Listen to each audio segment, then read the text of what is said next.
আজকে আজকে যে পরিস্থিতি হয়েছে ক্যাম্পাসে, অ্যাটলিস্ট আপনারা যদি কেউ দেখতেন, বিশ্বাস করেন আপনারা সারা জীবনের জন্য এই ছাত্রলীগ জিনিসটাকে যে কি পরিমাণ ঘৃণা করতেন বা ভয় পাইতেন আপনারা জানেন না।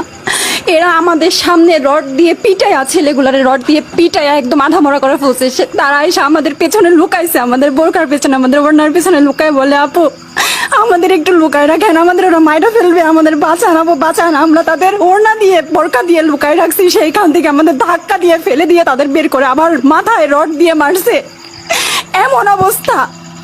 এবং তারা আমাদের ক্যাম্পাসের পরিচিত মুখ, আমরা চিনি তাদের, তারা এই অবস্থা করছে, রাস্তায় একদম শোয়াই ফেলছে। আমাদের হলের মেয়েদের বুকে বড় বড় যে আসতো ইট, এই ইটগুলো বুকে ফেঁকে দিছে, মানে একদম পুরো বুকে লাগছে, এরকম জামা কাপড় ছিঁড়ে ফেলছে, এত বাজে অবস্থা। অথচ আমার ব্যাচমেট, আমরা যাদের সাথে ক্লাস করি, একসাথে বসি, আমি তাদের একটা কথা বলতে দেখি না এগুলো নিয়ে, একটা কথা না। এবং তাদের নিউজ ফিডে গেলে দেখবেন তারা এখন এগুলাই সাপোর্ট করে যাইতেছে।